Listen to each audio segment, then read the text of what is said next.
Assalamualaikum warahmatullahi wabarakatuh. Kembali lagi di Mudah Berbahasa Inggris Channel. Kita sekarang akan mempelajari tentang recommendation, yaitu bab di Bahasa dan Sastra Inggris Lintas Minat untuk kelas 11. Nah, bab ini sebenarnya mirip dengan tema yang offers and suggestions di bab pertama dulu, yang materi wajib. Nanti Miss akan link videonya di card kanan atas ya, yang offers maupun yang suggestions. Jadi kalian kalau pengen mendalami lebih lanjut tentang recommendations ini, kalian juga bisa nonton kedua video tersebut. Oke, without any further ado, let's get started. First thing first, let's talk about models. Apa hubungannya recommendation sama models, Miss?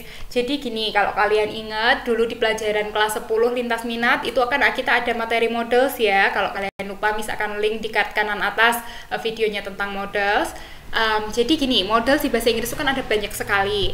Nah, fungsinya masing-masing models itu juga beda-beda. Ada yang menyatakan perintah, ada yang menyatakan kemungkinan. Dan di sini kalau kita memberikan rekomendasi atau memberikan advisability itu nasihat ya. Itu ada 3 models yang sering digunakan, yaitu should, ought to, dan had better. Untuk should dan ought to sendiri ini sebenarnya posisinya mirip, dan yang nanti had better itu lebih kuat gitu ya. Tapi ini akan kita bahas lebih lanjut tetap di video kali ini, bedanya apa dan lain sebagainya. Nah, prinsip dasar dari penggunaan models adalah selalu diikuti verb tipe pertama.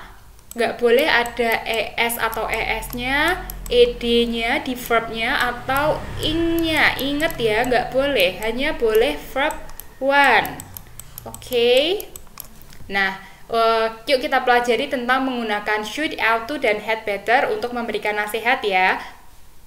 Yang pertama, kita hapus dulu deh.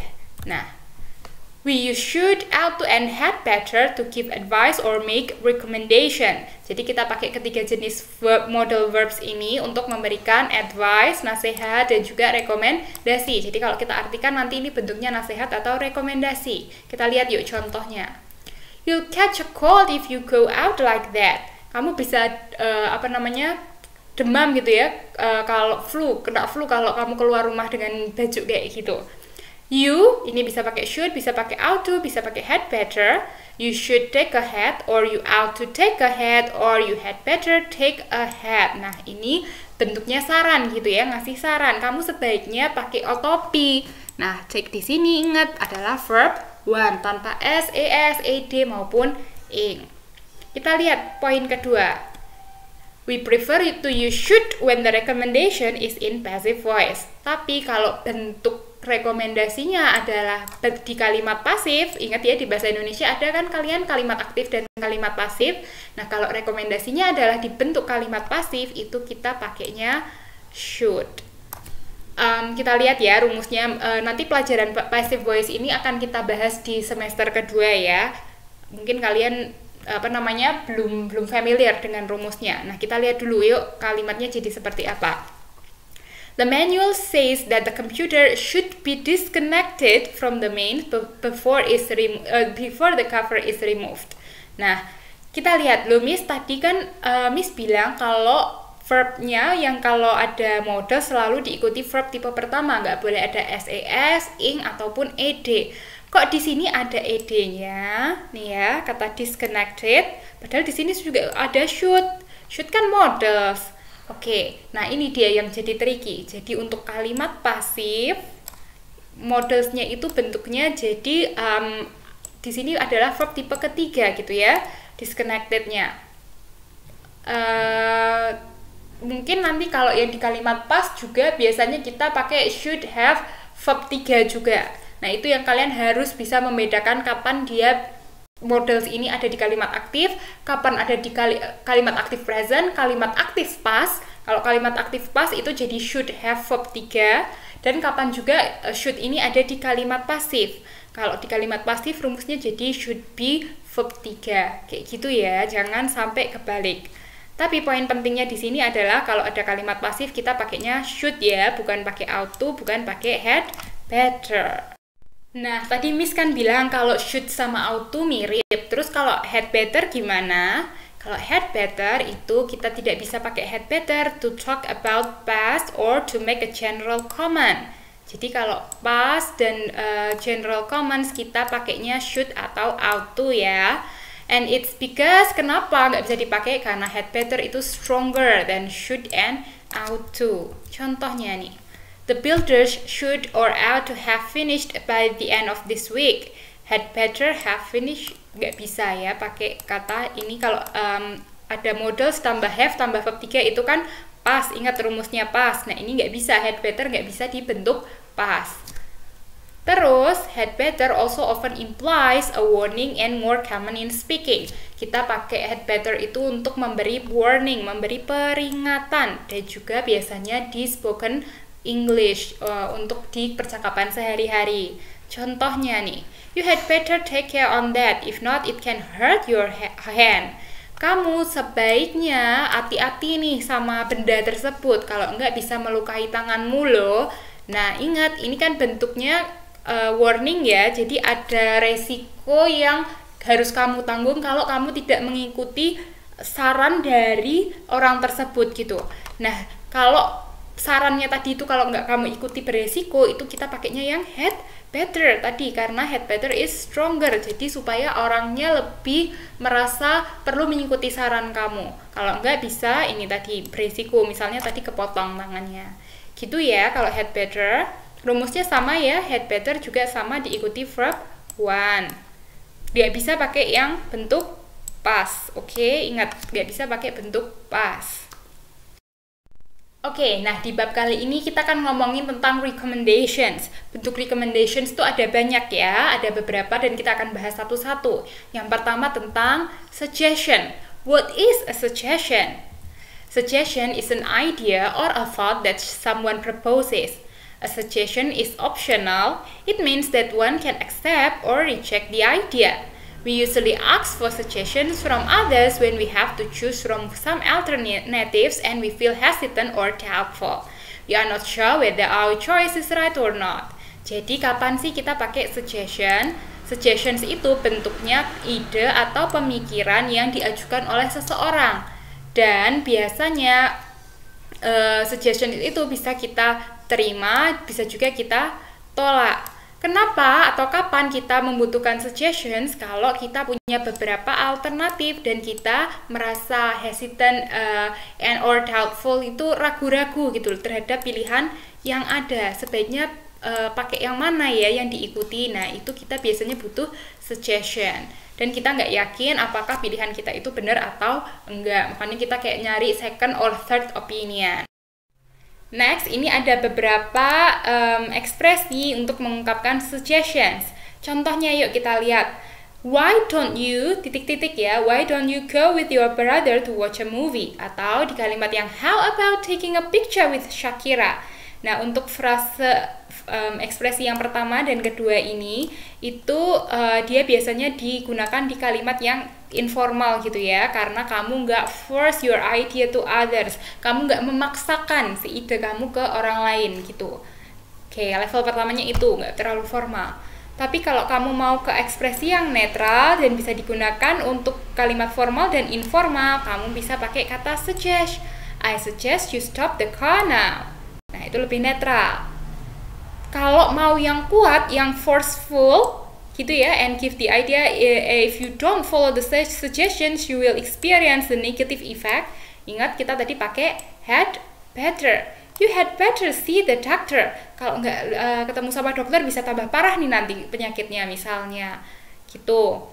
Terus kalau yang quite forceful juga bisa juga pakai kata I would strongly advise you to consult with your doctor. Would strongly advise. Nah, ini ekspresi yang sedikit memaksa gitu ya, memberi saran yang sedikit memaksa gitu. Nah, untuk yang kedua terakhir, misalnya it might be a good idea to park your car here, or it would be nice to see this film. Ini lebih nggak forceful juga, nggak memaksa gitu. Jadi hampir sama yang nomor 1 tadi gitu ya. Jadi kalau kamu mau ngasih saran yang tidak terlalu formal, itu bisa pakai why don't you atau how about, might be atau would be. Terus kalau netral pakai kata suggest, tapi kalau kuat yang harus banget tolong diikuti itu kita bisa pakai kata had better I atau would strongly advise. Untuk memberikan suggestions atau saran itu tadi menggunakan kata suggest, untuk yang menggunakan kata suggest ada dua rumusnya ya. Yang pertama kata suggest atau suggested, ada ed-nya itu untuk yang kalau menunjukkan masa lampau atau simple past bisa diikuti gerund atau noun. Nah, gerund itu apa, Miss? Gerund adalah pembentukan kata benda dari kata kerja, gitu ya. Contoh nih, contohnya gerund, kata swim, swim berenang, berenang kan kata kerja. Kalau mau kita ubah menjadi kata benda, itu tinggal ditambah ing aja, jadi swimming. Nah, ingnya di sini itu namanya gerund. Nah, ini jadi noun, jadi kata benda. Misalnya kalau kita mau ngomong swimming is my hobby, itu berenang, berenangnya di sini artinya dalam kata benda adalah hobi saya. Tapi kalau I can swim, itu swimnya di situ adalah kata kerja. Semoga bisa dipahami ya. Jadi gerund adalah membentuk kata benda dari kata kerjanya, tapi tinggal ditambah ing aja. Itu namanya gerund. Example di sini, example untuk rumus ini ya. Mr. Durham suggests, karena ini he, ingat ini he, makanya pakai s ya, simple present tense. Miss akan link videonya di karet kanan atas kalau lupa. Atau untuk pastnya suggested.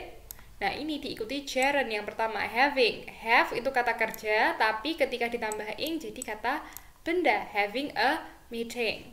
Atau bisa juga pakai rumus yang ini, Kak, yang langsung diikuti noun-nya, bukan diikuti gerund. Gerund tadi kan kata kerja yang ditambah ing jadi kata benda, tapi kalau ini noun langsung kata bendanya aja. Mr. Durham suggest or suggested a meeting. Ini sudah langsung kata benda. Gitu. Yang ini kita tulis gerund yang mengubah jadi kata benda gitu ya. Next ya, rumus kedua, kalau kata suggest atau suggested ada that-nya, nah itu harus diikuti subject, kemudian should, kemudian infinitive. Kalau gerund tadi verb ing, kalau infinitive itu verb di sini tanpa to ya, tanpa to infinitifnya. Jadi langsung atau sama dengan verb 1 gitu. Ingat kalau should kan langsung kita ikuti verb 1 gitu ya. Yang harus diingat adalah kalau suggest-nya ada that-nya, itu jangan lupa dimasukkan subjeknya, baru diikuti sisa kalimat. Kemudian kata modelsnya di sini should, kemudian infinitifnya atau verb satunya.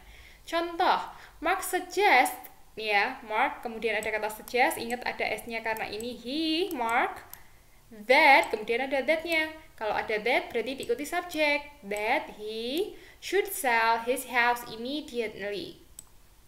Ini he-nya subjek, should-nya tadi masuk, sell di sini kan verb 1 gitu ya.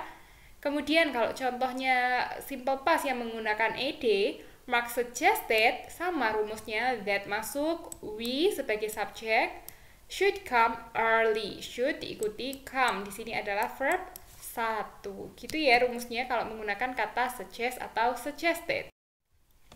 Kalau untuk merespon suggestions, biasanya kita bisa ngomong that's fine atau that's a good idea kan, karena tadi si orangnya memberikan ide kan, memberikan saran.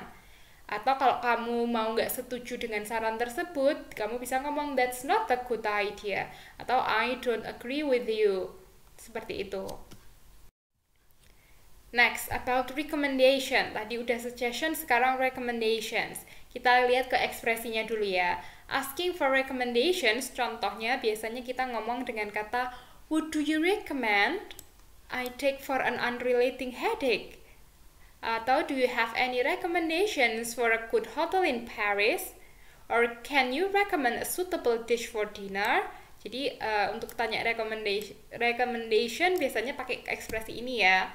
Nah, memberi rekomendasinya itu biasanya bisa dengan kata I recommend that you cancel your appointment.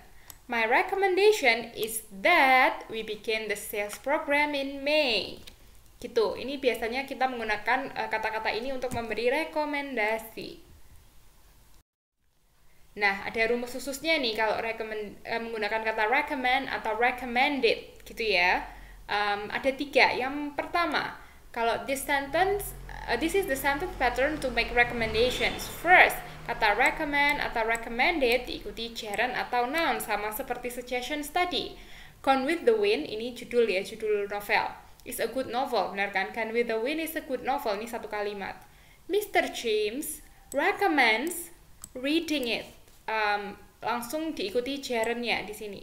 Mr. James menyarankan kita untuk membacanya.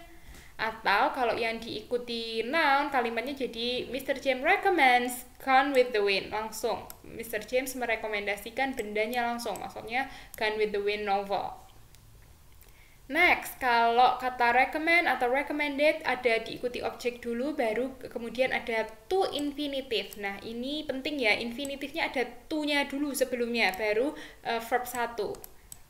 Gitu. Kalau ada objeknya, to dulu baru verb 1. Contohnya, Gone with the Wind is a good novel. Mr. James recommends me-nya di sini adalah objek, to read it. Baru to diikuti verb 1. Untuk rumus yang ketiga, recommend atau recommended, kalau ada that-nya, kemudian diikuti subject, should, dan kemudian infinitive verb 1 without to, tanpa to ya yang di sini. Kalau yang tadi ada objeknya itu ada to-nya, kalau yang should tanpa to.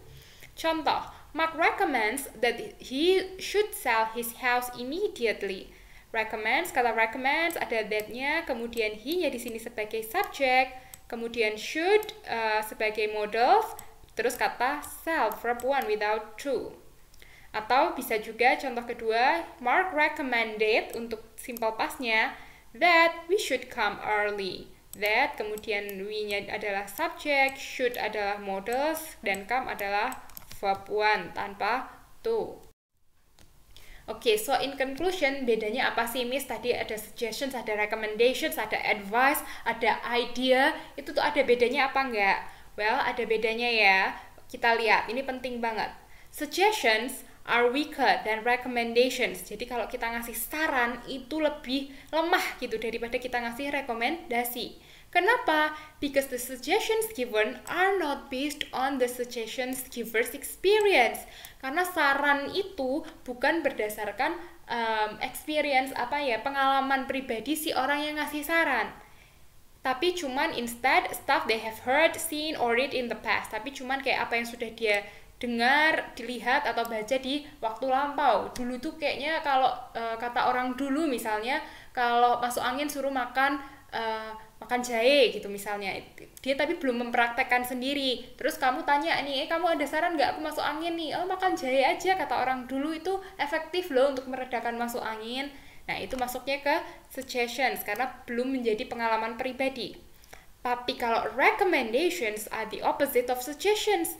Nah, they are the official versions of suggestions. Jadi, kalau recommendations itu biasanya orang itu udah punya pengalaman, jadi udah pernah nyoba dulu. Dulu saya pernah masuk angin, terus saya nyoba pakai makan jahe gitu ya. Akhirnya badan saya seger lagi. Nah, sekarang kamu masuk angin, saya rekomendasikan nih, kamu juga makan jahe, kayak gitu. Nah, while suggestions and recommendations are given as part of consideration for someone, kalau advice is an opinion about what someone should do under a particular situation.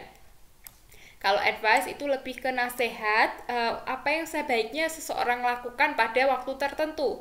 Dasarnya adalah based on a sense of counsel. Ini lebih ke karena counseling, ngasih saran, masukan aja gitu loh, advice itu, nasihat.